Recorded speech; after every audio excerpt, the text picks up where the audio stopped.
एक और बड़ी खबर का रुख करेंगे। यूनुस सरकार पर शेख हसीना की पार्टी ने बड़ा हमला किया है। अवामी लीग ने बांग्लादेश में गहराते आर्थिक संकट पर चिंता जताई है। रेडीमेड गारमेंट उद्योग इन दिनों भारी संकट से गुजर रहा है। हजारों कपड़ा मजदूर बेरोजगार होकर सड़कों पर आ गए हैं। यूनुस के शासन में बांग्लादेश आर्थिक मंदी का सामना कर रहा है। तो ये बड़ी खबर आपको बता रहे यूनुस की नीतियों की वजह से बांग्लादेश इस वक्त आर्थिक स्थिति में लगातार जिस तरीके से देखने को मिल रहा है, इसे लेकर आपको बता दें कि आवामी लीग की ओर से हमला किया गया है। दरअसल बांग्लादेश की आवामी लीग ने देश के रेडीमेड परिधान उद्योग की बिगड़ती स्थिति पर चिंता व्यक्त की है और ये कहा है कि जिसे कभी राष्ट्र का गौरव माना जाता था, वो अब अनगिनत परिवारों को गरीबी में धकेल रहा है।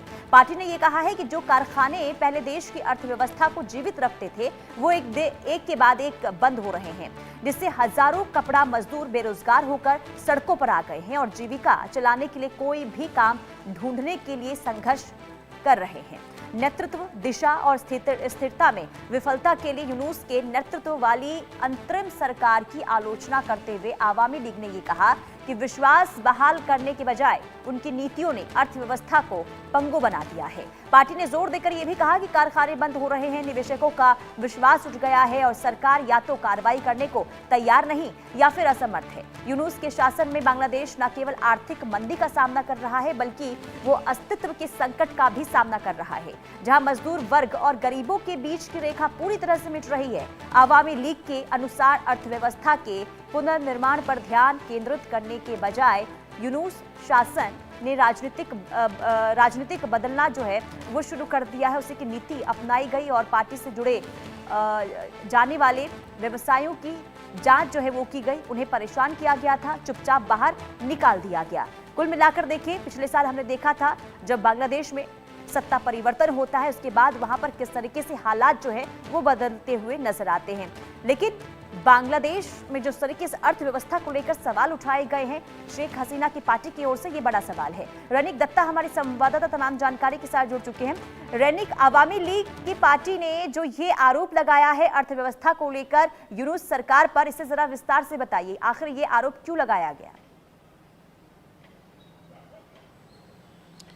देखिए, आवामी लीग की तरफ से जो आरोप लगाया गया है यूनुस सरकार के ऊपर, वो आरोप लगाने के पीछे दो तीन कारण है। क्योंकि बांग्लादेश में जब से यूनुस गवर्नमेंट आया है, तब से अगर देखा जाए तो बांग्लादेश का जो परिस्थिति सही नहीं हुआ है। बांग्लादेश का जो अर्थनीति वो एकदम टूट पड़ा है। बांग्लादेश का जो इकोनॉमिकल स्ट्रक्चर, उसमें दरार देखने को मिल रहा है। बांग्लादेश के साथ दूसरा जो देशों का इंपोर्ट एक्सपोर्ट होता था, उस पर भी खेत पहुंचा है। और सबसे ज्यादा इंपॉर्टेंट जो बात है कि बांग्लादेश का सबसे महत्वपूर्ण जो इकोनॉमिकल डेवलपमेंट के लिए इकोनॉमिकल बैकबोन जिसको कहा जाता है, वो है गारमेंट सेक्टर। उस गारमेंट सेक्टर में भी इंपैक्ट जो है वो देखने को मिला है, क्योंकि गारमेंट सेक्टर में जो इंपोर्ट एक्सपोर्ट होता था, वो इंपोर्ट एक्सपोर्ट भी बहुत ही कम हो चुका है बांग्लादेश में। और बांग्लादेश का ये स्थिति डेवलप करने के लिए भी यूनुस गवर्नमेंट की तरफ से कोई स्टेप नहीं लिया गया है। अगर देखा जाए तो पिछले साल जब यूनुस गवर्नमेंट फॉर्म हुआ था, जब ये इंटरिम गवर्नमेंट आया था, तब लोगों के मन में एक उम्मीद था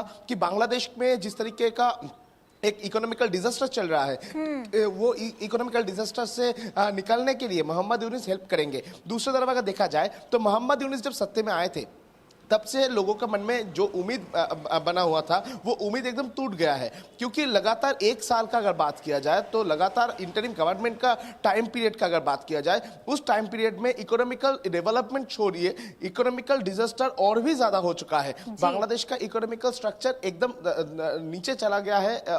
वो यूनुस गवर्नमेंट की तरफ से मोहम्मद यूनुस खुद ये कबूल भी किया है कि बांग्लादेश का इकोनॉमिकल स्ट्रक्चर अभी पूरा टूट गया है। तो इसी को हथियार बनाने का कोशिश जो है वो आवामी लीग की तरफ से किया जा रहा है। क्योंकि सामने ही बांग्लादेश का इलेक्शन आने वाला है। बांग्लादेश का चुनाव के ठीक पहले इंटरिम गवर्नमेंट का फेलियर जो है, जो इंटरिम गवर्नमेंट का जिस सेक्टर में इंटरिम गवर्नमेंट फेल हुआ है, उसी को अभी आवामी लीग की तरफ से शेख हसीना का पार्टी आवामी लीग की तरफ से सामने ले आने का जो कोशिश वो किया जा रहा है। और गवर्नमेंट सेक्टर, रैनिक, अगर मेरी आवाज आ रही है आपको, तो आखिर ये अर्थव्यवस्था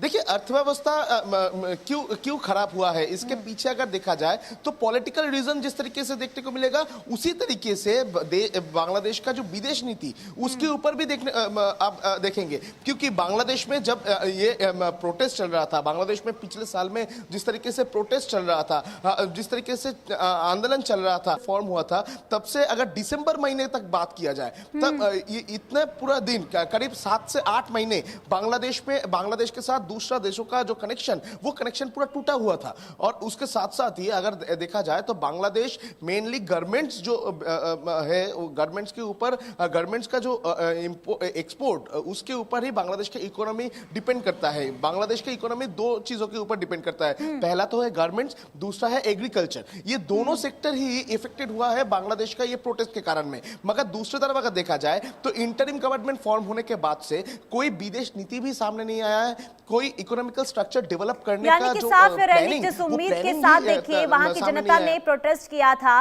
और सत्ता परिवर्तन किया था वहां पर, ताकि बांग्लादेश में जो भ्रष्टाचार को लेकर या फिर जो वहां पर स्थिति बनी हुई थी उसमें सुधार हो, लेकिन वो सुधार होता हुआ बीते 1 सालों में तो देखने को मिल नहीं रहा है। और ऐसे में सवाल ये कि क्या वहां की जो अंतरिम सरकार है, यूनूस सरकार है, क्या इस ओर ध्यान नहीं दे रही है अगर अर्थव्यवस्था इस तरीके से बदहाल हो रही है तो? देखिए, यूनिस गवर्नमेंट की तरफ से ध्यान दिया जा रहा है। यूनिस गवर्नमेंट अभी फोकस कर रहे हैं कि बाहर का देश में जो बांग्लादेशी लोग रहते हैं उनके ऊपर वो लोग बांग्लादेश में इन्वेस्ट करें। क्योंकि मोहम्मद यूनिस की तरफ से 2 दिन पहले सोशल मीडिया में एक मैसेज दिया गया था, एक वीडियो वार्ता दिया गया था, जिसके माध्यम से उनकी तरफ से कहा गया है कि जो लोग देश के बाहर रहते हैं उनको इलेक्शन में वो लोग वोट दे पाए, इसका बंदोबस्त किया जा रहा है। क्योंकि उनको लगता है कि जो लोग बाहर रहता है, जो बांग्लादेशी लोग देश के बाहर रहता है, विदेश में रहता है, वो लोग अगर बांग्लादेश में इन्वेस्ट करेगा, वो लोग अगर बांग्लादेश का इकोनॉमी को डेवलप करने का कोशिश करेगा, तो बांग्लादेश सरकार यहां भी अपना फायदा देख रही है। क्योंकि चुनाव है, चुनाव से पहले अपने वोटर्स को लुभाने की इस वक्त